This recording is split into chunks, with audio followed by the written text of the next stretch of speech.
Yeah, heartwarm greetings and welcome to my students. In this particular video, we will talk about the productivity of productivity and productivity ratios of our products. Okay. Yeah. Okay. In this slide, I'll just talk about the roles of an engineer. So, what are the roles of an industrial engineer? That is what we will be talking about. From the slowly we will go from left to right in a clockwise direction. What is happening of an industrial engineer in apparel industry? So left, production planning.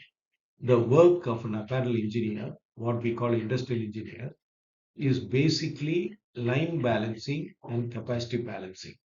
So why do you balance a line? Is because you should see that no raw material shortage or shortage of materials for working happens in the 8 hours of work. And what is the capacity of that day's work should be planned. Very important. One day, how much production you can take. Then the second and most important work you can see, time and motion study, it is at the top end of your slide. You have to measure the work by a stopwatch and then SMV analysis, standard minute value, or we call standard allowed minutes, standard minute value. You have to analyze based on the work measurement. Then the three is efficiency improvement. What is the efficiency? Optimize processes, reduce wastages. So this is the efficiency improvement. Reducing wastage here, I would like to tell you, it takes at least the on a unofficial definition of wastages in textile and apparel industry. One of the last 50 years post independence era, one of the unofficial definition for waste is 1% reduction in waste is 2% increase in profits. So that is the unofficial definition. So you need not increase your profit, you reduce waste, and assuming you reduce 1%, automatically your profit increases 2%. This is what is happening in industry. Now you come to the bottom. Training and compliance, very important. Skill development. In one of my earlier sessions, I was telling all over India, you take any production area, not only textiles, you'll have a set of operators or laborers or workers, whatever you call. In textile, we call operators. Yeah, irrespective of whichever area he is doing the work. So this operator, he'll come and assuming you have 100 operators. One morning to evening they are working. So the skill, they'll have a skilled worker is a person who's fully trained and he knows all the work. Semi-skilled worker, he can do certain operations well in a standard time and certain other operations he cannot do it in time. Unskilled worker is totally he is untrained and he is not able to do only simple jobs he can do. In all industries, you will find a percentage of all these three people. It is impossible to get 100% skilled people working in one shop floor. So, what you have to do is for the semi skilled and the unskilled, you have to give different types of training. And the training is not like a classroom, what you see here. After taking the classroom session, he has to sit on the machine and then work. So this training session separately happens continuously, especially in today's industry. Continuously it is happening day in, day out. Unless you train the worker, you cannot expect the production out of it, in which case productivity will not increase. So this is a very important area and all managements are spending a lot of money on this. They in their annual budget they allocate every year. I'm talking about even branded industries, well established industries. It is part and parcel and life of everyday life of the work of a industrial engineer. So, and another thing, safety standards, very, very important. Today, you want to get an order from developed countries, say European, Canadian, US. What they see first is what is the safe working conditions. Unless it is ultra safe, they don't give orders. So things have changed compared to 50 years back. Finally, you come into quality control, come to the left hand side. Quality control is inspection and audits, defect analysis. This is what you'll see. So this is very important. And you see, for quality checking, you need not stop the production.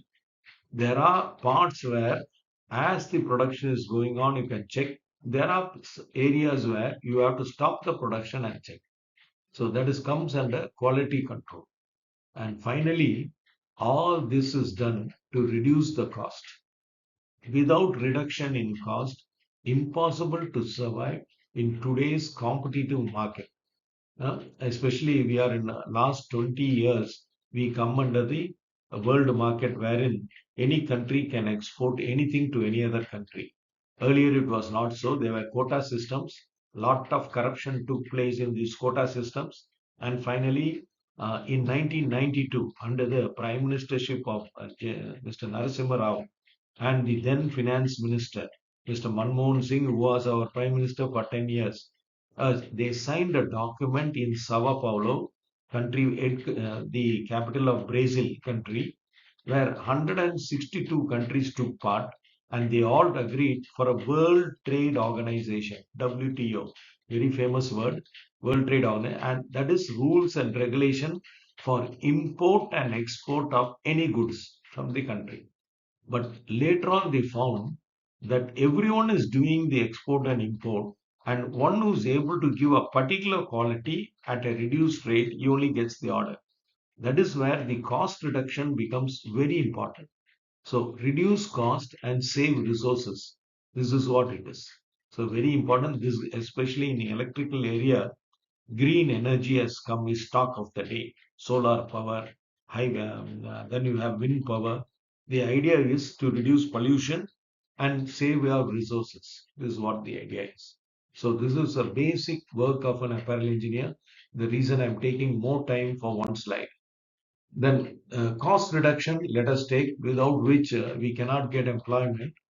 The problems have been identified in textile apparel: low labor productivity, high operator idle time. In my earlier thing, we talked about idle time, earlier video, excessive material handling, inconsistent output per shift, role of industrial engineers. So this is the problems which have been identified. Then industrial engineer has to conduct a motion study using flow process chart, measured standard time using stopwatch, analyze operator movement and machine utilization. What are the actions which have been taken after analyzing? Then you take simplified sewing operations. So problem in the first three lines, and the fifth line you have to simplify the operation, introduce workstation standardization, very important in today's environment, rearrange machines to reduce material travel distance, we just discussed in the last video, and implement the incentive based wage system. Very important, I can tell you.